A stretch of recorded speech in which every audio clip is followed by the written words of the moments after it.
She was bleeding in the Korean Mafia boss's backseat. He found out her ex-husband was beating her. The heavy door slammed shut, slicing the world in half. 1 second, the air was filled with the sounds of the city and my son screaming my name. The next, there was only the hum of an engine and the smell of copper mixing with expensive cologne. I pressed my palm against the tinted glass, smearing red stains on the pristine window. Ernest was right there on the sidewalk, his small hands beating against the other side of the glass, his mouth wide in a terror that I had caused. He was shouting for me, but the sound was muffled, distant, like he was already underwater. Then the lock clicked. The car began to move. I wasn't being rescued. I was being stolen. If you know the panic of running out of time, hit like and subscribe and comment your city and time. I turned my head slowly, terrified of what I would see. The man sitting next to me hadn't moved a muscle. He wasn't looking at the window. He was looking at my temple. I felt the warm, sticky slide of liquid down my neck. I touched it, my fingers coming away wet and bright red. Gerald had done this. He had finally used the heavy end of his pistol instead of his fist. But Gerald wasn't the one who scared me right now. It was the man in the suit. He didn't offer me a tissue. He didn't ask if I was okay. He just watched the blood drip onto his Italian leather seats with a stillness that made my stomach turn over. This wasn't the concern of a good Samaritan. It was the cold calculation of a predator watching a wounded animal. I tried to shrink into the corner, to make myself invisible like I did at home, but there was nowhere to go. His eyes were dark voids, absorbing my shame, seeing every bruise I had hidden for years. He knew. He saw the wreckage Gerald had made of me, and he didn't look sorry. He looked offended, not for my sake, but because someone had damaged something he had decided was his. The car accelerated, leaving my screaming child behind on the curb. I opened my mouth to beg, but the look on his face stopped the sound in my throat. He reached out, not to comfort me, but to wipe a drop of blood from my chin with his thumb. "You were warned," he said, his voice low and vibrating with a violence he hadn't let out yet. "Noise has consequences. People think it happens all at once. They think you walk into a punch and decide to stay. That is a lie. It happens in whispers. It happens in the silence before the noise. Before I was bleeding in that car, before I was a mother separated from her child, I was a woman who thought she was loved. Gerald didn't start with violence. He started with suggestions. He suggested I change my dress because the neckline was too low for a mother. He suggested I stop seeing my sister because she was a bad influence. By the time I realized his suggestions were actually steel bars, the cage was already locked. I stayed because of Ernest. Gerald wasn't his biological father, but he knew exactly how to use him against me. "You leave," Gerald would say, smiling over his morning coffee, "and I'll make sure you never see that boy again. I have money, Michaela. You have nothing." He was right. I had nothing. I was an educated woman who had been reduced to flinching when the toaster popped. The shame was a heavy, wet blanket I wore every single day. I smiled at the neighbors. I covered the bruises on my arms with long sleeves, even in summer. I became an expert at lying to myself in the mirror. But the turning point wasn't a hit. It was a piece of paper. It was a Tuesday night, raining. Gerald was out drinking. I was looking at our bank statement, trying to figure out how to squeeze a pair of sneakers for Ernest out of the remaining $12. His toes were poking through the canvas of his old ones. Then I saw it. A charge for a hotel downtown. $300. One night. He had spent 3 months of grocery money on a woman, while his stepson walked to school with wet socks. Something inside my chest snapped. It wasn't a loud snap. It was quiet, like a bone breaking under too much weight. I didn't cry. I sat there in the dark kitchen, listening to the refrigerator hum, and I felt a cold, hard knot form in my stomach. It wasn't courage. It was hate. Pure, distilled hate. I realized then that he wasn't just hurting me. He was eating us alive. I needed money he couldn't touch. I needed a secret. That was the night I decided to take the cleaning job. That was the night I decided to lie to the monster. I didn't know then that the building I would clean belonged to a bigger monster. I didn't know that trying to save my son would end with me watching him scream through a sheet of glass. All I knew was that I was done being a victim. I was going to be a survivor, even if it killed me. I took a job working the graveyard shift, cleaning offices in a high-rise downtown from 10 p.m. to 6 a.m. It was humbling work. I used to manage teams. Now I was emptying trash bins for people who didn't know my name. But that building was where the trap was set. It was where I met him, the man who was currently watching me bleed. I thought I was finding a way out, but I was just digging a deeper hole. I didn't realize that the consequences were already unfolding. I had started a war I wasn't equipped to fight, and the price of that war wouldn't be paid in money. It would be paid in blood. That building became the only place where I could breathe. At home, the air was always thick, waiting for the next explosion.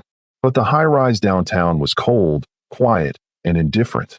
I worked the graveyard shift, 10 at night until 6 in the morning, scrubbing floors and emptying bins for people who would never know I existed. The top 3 floors were different from the rest. The carpet was thicker there, absorbing the sound of my footsteps.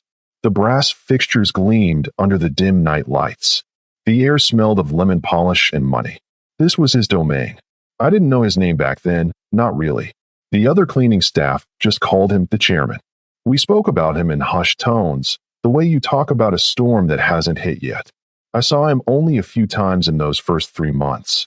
He would step out of the private elevator in the small hours of the morning, flanked by 2 men who moved like trained Dobermans. He never looked at me. He looked through me. To him, I was just part of the hallway, as functional and invisible as a light switch. I preferred it that way. Being seen was dangerous. Being invisible was safe. Or so I thought. The change began on a Tuesday, driven by pure exhaustion. I was cleaning the conference room on the 30th floor, my body aching. My mind wasn't on the dust. It was replaying a fight from earlier that evening. Gerald had thrown a plate of spaghetti against the wall, inches from Ernest's head. The sound of the ceramic shattering was still ringing in my ears. I turned too quickly. My hip bumped the pedestal table near the window. The movement was clumsy, heavy with fatigue. The expensive, abstract sculpture on top wobbled. I lunged for it, but I was too slow. It didn't fall, but it tipped hard against the marble wall. Click. A small, distinct sound. I froze. I pulled the sculpture back upright. There, at the base, was a chip. A piece of the black stone, no bigger than a fingernail, lay on the table. Panic, cold and sharp, flooded my chest. This was it. I was going to be fired. I would lose the secret income. I would be trapped with Gerald forever. I stood there for 10 minutes, shaking. I could have hidden it. I could have turned the sculpture around so the chip faced the wall. No one would check. But something in me refused to lie. I had spent so years lying to cover up Gerald's abuse. I couldn't do it here. With a trembling hand, I wrote a note on a sticky pad. I am sorry. I caused this damage. Please take it out of my pay. I stuck it to the base of the broken stone. Then I packed up my cart and left, terrified that I had just signed my own death warrant. The next night, the call came exactly as I expected. I had just punched in at the basement clock when the building manager, a nervous man named Mr. Henderson, waved me down. "Michaela," he said, his voice tight. "My office." Now, my stomach dropped all the way to my shoes.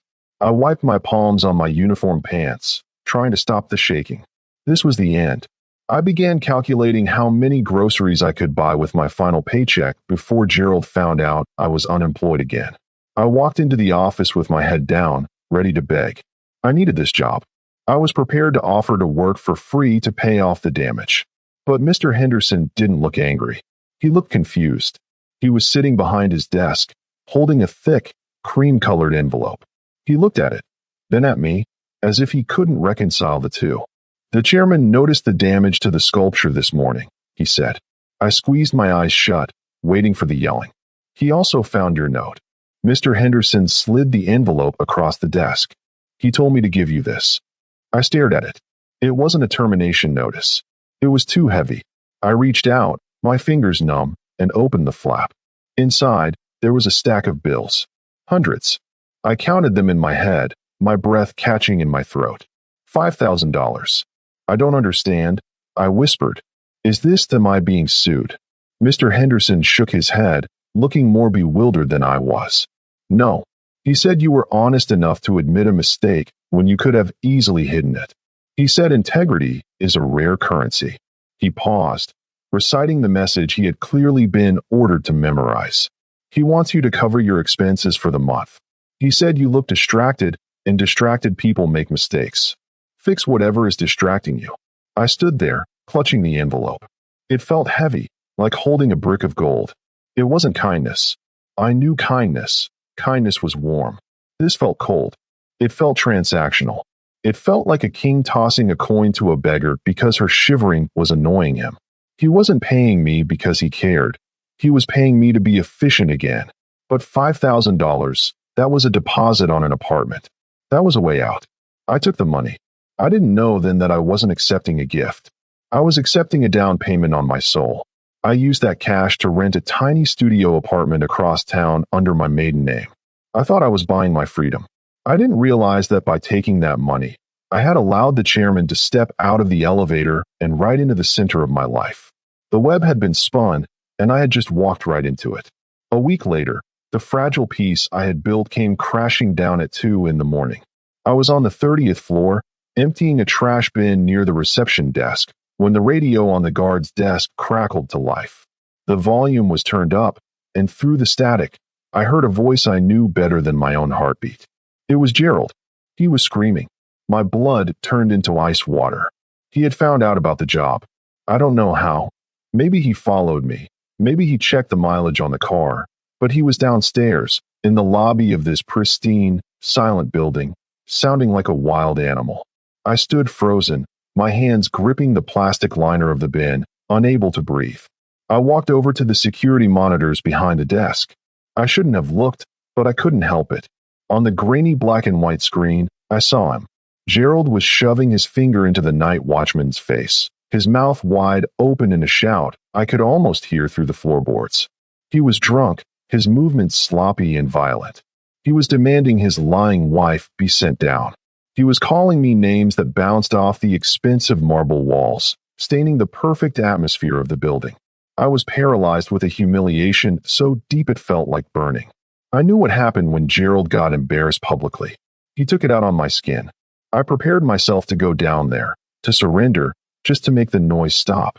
Then, on the monitor, the elevator doors in the lobby slid open. The change in the air was visible even through a screen. Kyung-soo stepped out. He was alone this time, without his usual guards. He didn't rush. He didn't look alarmed. He wore a dark overcoat and moved with a terrifying lack of urgency. He simply drifted toward the commotion like a sudden drop in temperature. Gerald, who was mid-shout, saw him and stopped. I couldn't see Kyung-soo's face from the camera angle, only the back of his head. But I saw Gerald's face clearly. I saw a man twice my size, a man who reveled in his physical dominance, suddenly shrink. His posture collapsed. He took a step back, stumbling over his own feet. Kyung-soo didn't gesture.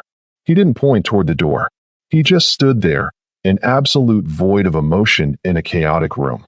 He spoke just a few words, too low for the security microphone to pick up. Whatever he said, it drained the color right out of Gerald's face. My husband turned around, pale and shaking, and walked out of the building without looking back. He didn't come home that night. When I left work at 6 in the morning, the head of security was waiting for me by the exit. He didn't sneer at me like he usually did. He held the door open, his eyes fixed on the floor. "Mr. Park offers his apologies for the disturbance," he mumbled. "He assures you it will not happen again." I walked to the bus stop in a daze. Mr. Park, Kyung-soo, he had apologized to me. He had shamed a bully without lifting a finger. It was the moment the world shifted. It was the moment I realized that something far more dangerous than Gerald had taken notice of me. Now, pause and ask yourself, why would a man who runs the city apologize to a cleaning lady? If you think it's just kindness, you're not paying attention. Hit that subscribe button right now because you have no idea what he's about to ask for in return. Over the next month, I watched my husband disintegrate. It didn't happen with a bang. It happened with a slow, suffocating squeeze. It started the very next day. Gerald worked off the books for a construction firm that didn't ask questions about his background. He came home at noon, throwing his hard hat across the kitchen. He had been fired. No explanation, no severance, just a foreman telling him to get off the site before he called the police. Gerald raged about it for hours, drinking cheap beer and blaming the economy. I stayed quiet, washing dishes, trying to keep my hands from trembling. I knew it wasn't the economy. 2 days later, his friends stopped answering his calls. Gerald had always relied on a small circle of low-level criminals to help him move stolen goods or borrow cash. Suddenly, those phones were dead. He would call, leave angry voicemails, and get nothing but silence in return. He became paranoid, pacing the living room, checking the window blinds every 10 minutes. "They're freezing me out," he muttered, his eyes bloodshot and frantic. "Someone told them I'm heat." Who told them I'm heat? He looked at me with suspicion, but he dismissed it instantly. In his mind, I was too weak to cause this kind of damage. I was just the punching bag. He couldn't imagine that the punching bag had powerful friends. Then the debts were called in. Gerald owed money to dangerous people, the kind of people who usually let you pay interest forever. But that week, they all demanded full payment at once. They weren't asking, they were threatening. Gerald was scrambling, selling his tools, selling the television, selling anything that wasn't nailed down. He was sweating through his shirts, jumping at shadows. For the first time in our marriage, he was too distracted by his own fear to focus on hurting me. He ignored Ernest. He ignored me. He was a drowning man trying to keep his head above water, not realizing that someone had tied an anchor to his ankle. I didn't connect the dots immediately. I thought it was just karma finally catching up to a bad man. But then I went to the grocery store to buy milk. I used the emergency credit card Gerald kept in his wallet, the one he forbade me to touch. It was declined. I tried again. Declined. I called the number on the back of the card. The operator told me the account had been closed by the bank due to risk assessment. I stood in the checkout line, humiliated, putting the milk back. But as I walked out to the parking lot, a cold realization settled over me. Banks don't close accounts like that on a whim. Foremen don't fire reliable workers without cause. This was surgical. It was precise. Someone was systematically stripping Gerald of every ounce of power he had. Someone was isolating him, cornering him, removing his claws one by one. I remembered the stillness in the lobby. I remembered the envelope of cash. I realized then that Kyung-soo wasn't just protecting his building. He was hunting, and he was using my husband as sport. It should have terrified me. It should have made me run. But watching Gerald sweat, watching him taste a fraction of the fear he had fed me for years, God help me, it felt like justice. The claim didn't happen with a grand declaration or a contract. It happened on a dirty subway platform at 11 at night. I was coming home late, my body heavy with exhaustion, carrying a bag of stolen office supplies, toilet paper and soap, because Gerald had drunk our household budget again. The platform was mostly empty, except for a group of 3 men standing near the turnstiles. They were loud, passing a bottle between them, their laughter echoing off the tiled walls. I kept my head down, clutching my bag, trying to make myself small. It was a survival instinct I had perfected. But tonight, small wasn't enough. They spotted me. One of them whistled. Then they started walking toward me. "Hey, sweetheart," the tall one slurred, stepping into my path. "You look lonely." I braced myself, the familiar adrenaline flooding my system. I mapped out the exits in my head. I prepared to run. The tall one reached out, his hand aiming for my arm. I flinched, closing my eyes, waiting for the grab. But it never came. The air suddenly went dead silent. The footsteps stopped. I opened my eyes. The man was frozen, his hand suspended in midair. He wasn't looking at me anymore. He was looking over my shoulder, his eyes wide and sober with sudden fear. He took a stumbling step back, grabbing the arms of his friends and physically yanking them away. "We're going," he muttered, his voice shaking. "Now, move." They retreated, heads down, murmuring apologies to the empty air, scrambling up the stairs like they had seen a ghost. I turned around slowly. There was no ghost, just a well-dressed Korean man standing about 20 feet away, casually reading a newspaper on a bench. I recognized him instantly. He was one of the Dobermans I had seen flanking Kyung-soo in the elevator. He wore a suit that cost more than my life, standing out against the grime of the subway station. He didn't look at me. He turned a page of his paper, his expression completely blank, as if he hadn't just terrified 3 grown men into running away without saying a word. The realization hit me hard enough to steal my breath. He wasn't commuting. He was working, and I was the assignment. He protected her, but he didn't speak to her. Why is a billionaire mafia boss shadowing a cleaning lady? What is the price of this protection? If you think you know his motive, you're wrong. Tell me in the comments what you think he wants from her. I walked the rest of the way home that night with a strange, icy sensation in my chest. I wasn't just Michaela, the victim. I was marked property. I was under a protection I hadn't asked for, from a man whose power was so absolute he didn't even need to be present to wield it. It should have horrified me, to trade one cage for another. But God help me, I didn't look over my shoulder once. The end came fast. It didn't arrive with a warning or a slow build-up. It was waiting for me in the living room when I opened the front door. The apartment was usually loud, the TV blaring, Gerald yelling at the news, the neighbors arguing through the thin walls. But tonight, it was silent. A thick, heavy silence that tasted like copper. My stomach dropped. I knew this silence. It was the calm before a hurricane. I stepped inside, my keys jingling softly in the lock, and saw him. Gerald was sitting on the sagging couch in the dark. He wasn't drinking. That was the first bad sign. Gerald only stayed sober when he was planning something violent. On the coffee table in front of him, illuminated by a single lamp, lay two things that stopped my heart cold. The first was a folded piece of paper, the lease for the secret studio apartment I had rented with Kyungsu's money. The second was my burner phone, cracked open, the battery lying next to it like a dead insect. He had found everything. "You think you're clever?" he asked. His voice was barely a whisper, but it carried more weight than a scream. He looked up at me, and I saw a stranger. This wasn't the sloppy, bullying drunk I had learned to manage. This was a man who had lost everything: his job, his money, his reputation, and now he had found the person he could blame for it. He looked like a drowning animal that had decided to take the water down with him. "Gerald," I started, my voice trembling. "I can explain." "Explain?" He stood up. He moved faster than I had ever seen him move. In one motion, he reached behind the sofa cushions and pulled out a gun. It was a black pistol, heavy and ugly. He pointed it right at my chest. "You used my money to rent a place? You think you can just walk away from me? You belong to me, Michaela. You don't get to leave until I say you're done." I backed up until my spine hit the front door. "Please," I begged, tears hot and instant in my eyes. "Just let us go? You don't want this." "I have nothing left to want," he roared, the sudden noise making me jump. "They took everything, and now I find out my own wife is laughing at me behind my back." He racked the slide of the gun. The sound was a loud, mechanical clack that signaled the end of my life. "Where is the boy?" "No," I whispered. "Leave Ernest out of this."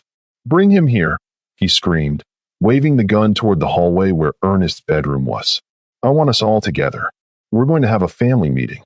The last one." I didn't move. I couldn't. My legs were lead. He wasn't trying to control me anymore. He wasn't trying to keep me. He was going to kill us. I saw it in his eyes, a flat, dead resolve. The slow destruction of the last month had broken his mind, and now he was going to break our bodies to match. I stood there, staring down the barrel of the gun, realizing that my secret plan, the money, the hope, it had all led to this. I had tried to outsmart a monster, and instead, I had cornered him. The trigger didn't click. The explosion didn't come from the gun in Gerald's hand.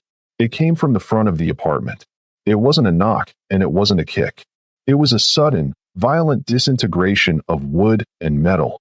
The entire door frame seemed to vanish inward, filling the entryway with a cloud of dust and splinters. Before Gerald's brain could even process the noise, the room was full. It wasn't the police. The police shout. They announced themselves. These men were silent. 4 of them poured into our small, shabby living room like a flood of dark water. They moved with a terrifying, synchronized efficiency that made no sense in my chaotic world. Gerald tried to turn. He tried to lift the gun, but he was moving in slow motion compared to them. 2 of the men were on him before he could take a breath. There was a sickening crunch of bone hitting the floorboards, followed by the heavy thud of a body being slammed down. The gun skittered across the carpet, sliding under the armchair, useless. Gerald groaned, his face pressed into the dirty rug, his arm twisted behind his back at an angle that looked impossible. The other 2 men didn't look at the fight. They looked at the corners of the room, clearing the space. their eyes scanning for threats with cold precision. The violence lasted less than 5 seconds. Then, the room went dead still again. That was when Kyung-soo walked in. He stepped over the jagged remains of my front door without looking down. He wasn't wearing body armor. He wasn't holding a weapon. He was wearing a charcoal suit that was perfectly pressed, his hands hanging loosely by his sides. He walked into the middle of the wreckage as if he were entering a boardroom. The contrast was jarring. My cheap furniture, the smell of stale beer and fear, and this man who looked like he owned the skyline. He stopped in the center of the room. He didn't look at me yet. He looked at Gerald. He looked down at my husband the way a health inspector looks at a rat infestation. There was no anger in his face. There was only a profound, disappointed boredom. "You have disappointed me," Kyung-soo said softly. His voice was low, cultured, and barely audible over the sound of my own thudding heart. "I allowed you to exist because you were insignificant. You were a minor variable. But you have become noisy." Gerald tried to speak.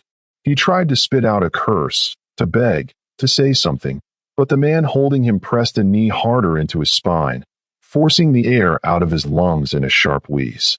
Kyung-soo tilted his head, watching Gerald struggle. "I dislike noise," Kyung-soo continued, his tone conversational. "It disrupts business. It disturbs the peace. And you, Gerald, have been very loud tonight." He finally looked up. He turned his head slowly, and for the first time since I started working in his building, he truly looked me in the eyes. It wasn't the passing glance in the elevator. It wasn't the blank stare of a stranger. It was an appraisal. He saw the split lip where Gerald had hit me earlier. He saw the terror in my posture. He saw the way I was shielding Ernest in a corner, my body curled around my son like a shell. He saw the truth I had been hiding from the world for years. The shame burned through me, hot and fast. I wanted to look away, but I couldn't. His gaze held me there, pinned against the wall just as effectively as his men held my husband. He didn't look like a savior. He looked like a judge who had just arrived at the scene of a crime, and I wasn't sure if I was the witness or the evidence. Kyung-soo stared at the blood on my face for a long time. The silence in the room was heavy, suffocating. I could hear Ernest breathing fast and shallow against my chest, his small fingers digging into my shirt. I expected Kyung-soo to speak to me. I expected him to ask if I was hurt, or tell me it was over. But he didn't. He turned to the man standing nearest to me, a large guard with a scar running through his eyebrow. "Get her out of here," Kyung-soo said. His voice was flat, devoid of warmth. "Take the boy separately. He shouldn't see this part." The words took a second to register. When they did, panic spiked in my chest, sharper than any blow Gerald had ever landed. "Separately." "No," I whispered, clutching Ernest tighter. I backed further into the corner. "No, please. Don't separate us. He's scared. You can't take him." Kyung-soo paused. He looked at Ernest. My son was shaking, his eyes wide and wet, staring at the man on the floor who used to be his stepfather. For a fraction of a second, something flickered in Kyung-soo's dark eyes. It wasn't pity. It was a crack in the eye. "It is for his safety," Kyung-soo said. There was a trace of gentleness in it now, but it was still a command. "He cannot stay in this room for what happens next. Go." He nodded to the guard. The man moved forward. He wasn't rough, but he was firm. He reached out and peeled Ernest's fingers off my shirt.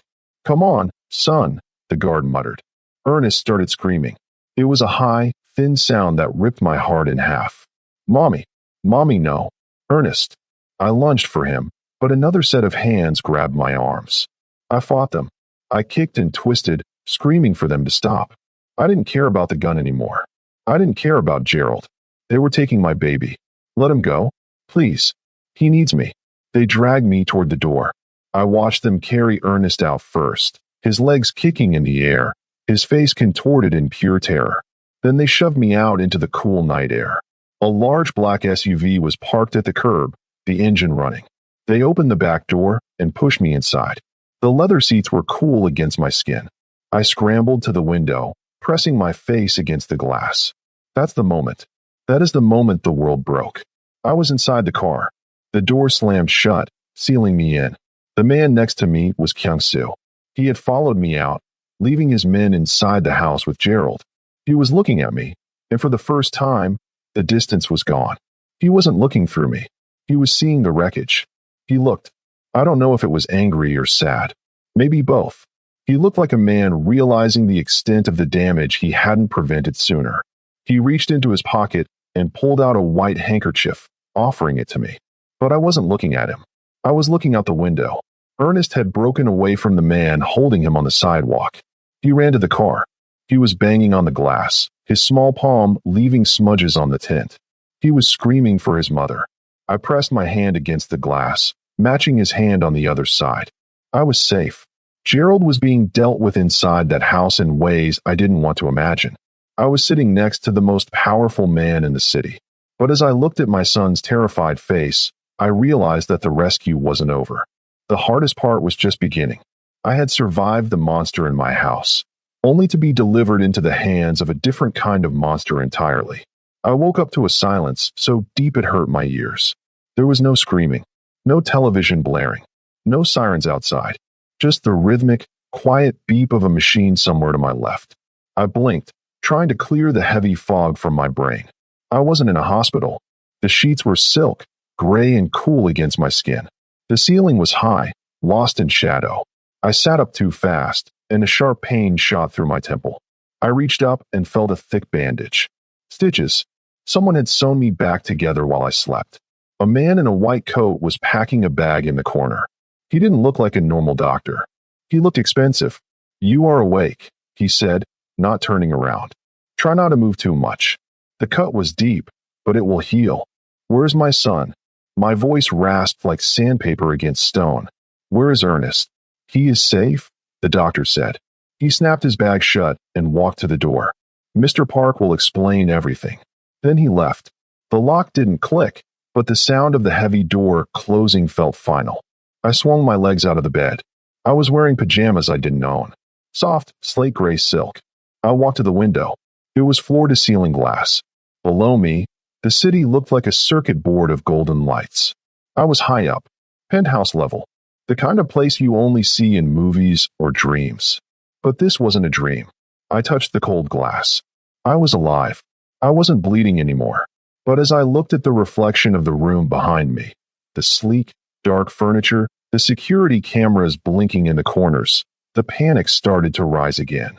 I walked to the door and pushed it open. 2 men in suits were standing there. They didn't stop me, but they didn't move out of the way either. They just looked at me. I was free to walk around the room, but I wasn't free to leave. I backed up and shut the door.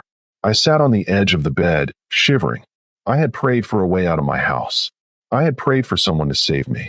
Now, sitting in this golden cage, I realized that prayers get answered in twisted ways. I wasn't a guest here. I was something else. I was a bird with a mended wing, kept in a jar to be looked at. And I didn't know what the keeper wanted in return. The door opened an hour later. There was no knock. Kyung-soo didn't knock on doors he owned. He walked in carrying a thick manila folder. He had changed out of his suit into a dark turtleneck and trousers, looking less like a CEO and more like a shadow. He didn't smile. He didn't ask how I was feeling. He walked straight to the small table by the window and dropped the folder onto the glass surface. The sound echoed in the quiet room. "Sit," he said. It wasn't a shout. It was a statement of fact, like saying the sky is blue. I sat opposite him, pulling the silk robe tighter around myself. "Where is he? Where is Ernest?" "He is sleeping," Kyung-soo said. "He is in the East Wing. He has a room with a view of the river. He ate a full meal. He is fine." He pushed the folder toward me. "Open it." My hands shook as I lifted the cover. Inside were photographs. Grainy pictures of Gerald meeting with men in back alleys. Copies of bank statements showing zero balances. And a police report. A missing person report for Gerald, already filed and stamped. "He is gone," Kyung-soo said, watching my face. "The debts he owed have been absorbed. The threat he posed has been neutralized. You have a clean slate, Michaela. A bank account has been opened in your name. It has enough money to start over anywhere you want." I looked up at him, confused. "You're letting me go?" Kyung-soo stood up and walked around the table. He stopped right next to my chair. The air around him felt charged, electric. He reached out and tilted my chin up with one finger. His skin was cool. I did not say that. He looked down at me, his eyes tracing the line of the bandage on my forehead. I watched you for 3 months. I saw you scrub floors until your hands bled. I saw you take insults from men who aren't fit to shine your shoes. Most people would have broken. You did not break. You endured. He ran his thumb over my lower lip, a touch that was possessive, not romantic. I do not invest in broken things, Michaela. I invest in things that have value. You have value. I cleared the weeds from your garden not because I am kind, but because I intend to keep the flower. He let go of my chin and stepped back. You can leave if you want. Take the money. Go back to being a nobody. But you know what happens to women like you out there without protection. Or you can stay. You can be safe. You can be powerful. But if you stay, you belong to the house. You belong to me. I looked at the file. I looked at him. I realized then that I wasn't looking at a savior. I was looking at a buyer. And I had just been sold. The car ride took an hour, heading north out of the city. We left the noise and the grit behind, trading gray concrete for green trees and high iron gates. I didn't ask where we were going. I was too afraid of the answer. But when the black SUV finally slowed down, we weren't at a safe house or a holding cell. We were at the entrance of a private academy that looked more like a castle than a school. The security guards at the gate saluted Kyung-soo's driver. We rolled through, past manicured lawns and brick buildings that smelled of old money. We stopped near a wide, green field. Kyung-soo got out first, adjusting his cuffs. I scrambled out after him, my heart hammering against my ribs. Ernest. I called out, my voice breaking. Kyung-soo didn't answer. He just pointed. About 50 yards away, a group of boys were playing soccer. They were wearing uniforms, crisp navy shorts, and bright white jerseys. I squinted against the sun, scanning their faces. Then I saw him. Ernest was running near the goal. He was laughing. He wasn't wearing his old sneakers with the holes in the toes. He was wearing brand new cleats that flashed in the sunlight. He looked taller. He looked safe. He looked like a child who had never heard a gun go off in his living room. He kicked the ball, shouting with joy, completely unaware that his mother was standing 50 yards away, shaking in a silk dress she didn't own. He is happy, Kyung-soo said. He wasn't looking at the field. He was watching me. He has potential. Here, he will learn 3 languages. He will learn to fight. He will learn to lead. He will grow up to be a man who commands rooms, not a man who hides in them. I turned to him, tears hot in my eyes. He needs his mother. He needs a future, Kyung-soo corrected. His voice was hard, stripping away my defenses. If you take him now, you take him back to a life of fear. You take him back to poverty. You make him a victim again. Is that love, Michaela? Or is that selfishness? He stepped closer, blocking the sun. Or, you leave him here. I will pay for everything. I will ensure he becomes a king. But the price is you. You stay with me. You belong to the house. This is the moment that breaks every mother. Would you choose your freedom if it meant your child went back to wearing shoes with holes? Or would you sell your soul to the devil to make sure your son walked like a king? Hit the like button if you know exactly what she's about to choose. I looked back at the field. Ernest was celebrating a goal, high-fiving another boy. He looked free. If I took him, I would be dragging him back into the mud with me.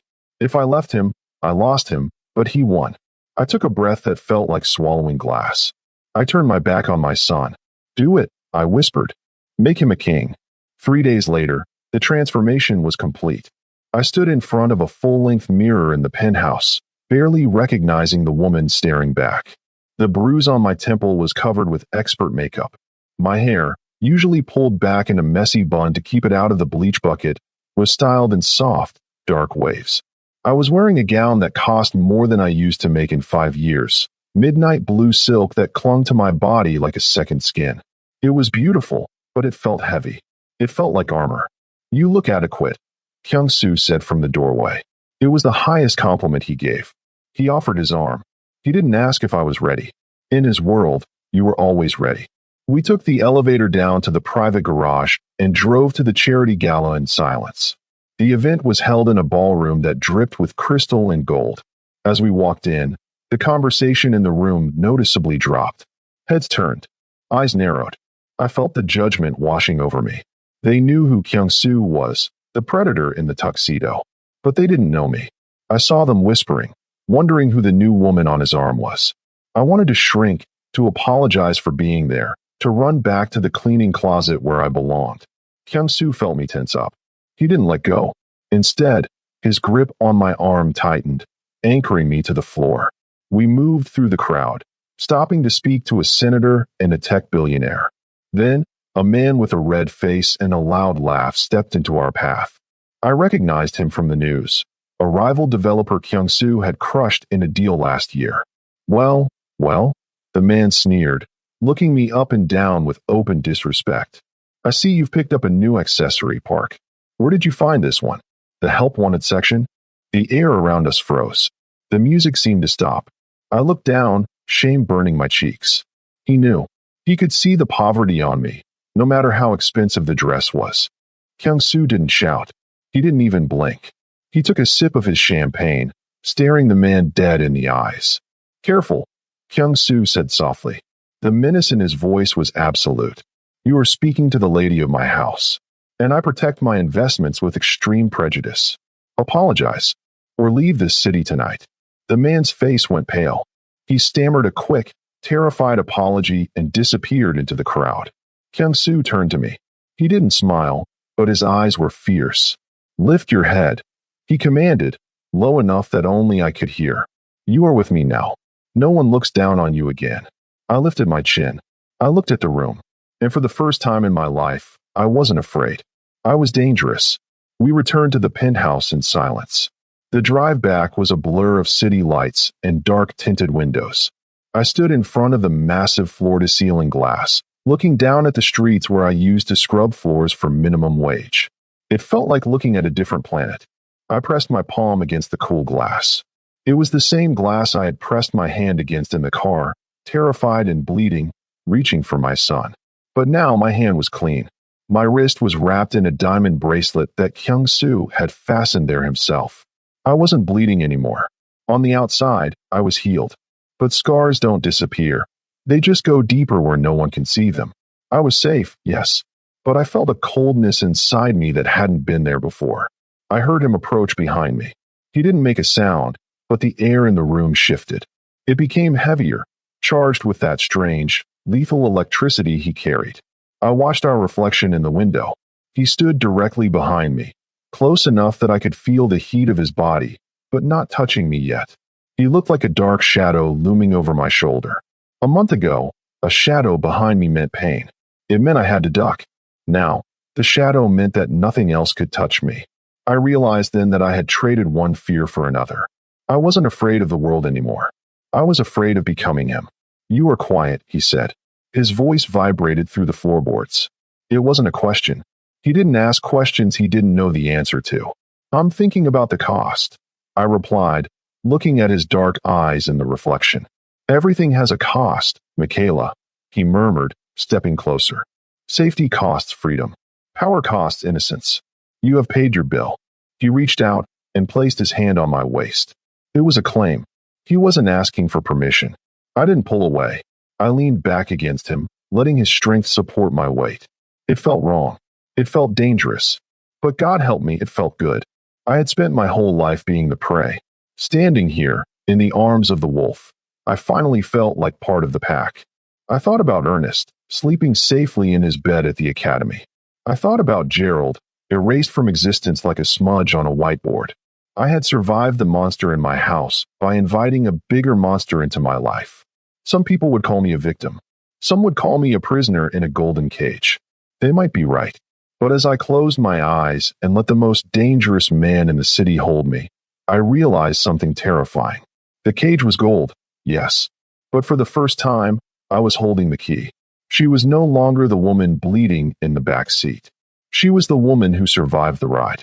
But every time she looked at Kyung-soo, she wondered, did she really escape? Or did she just find a master she liked better?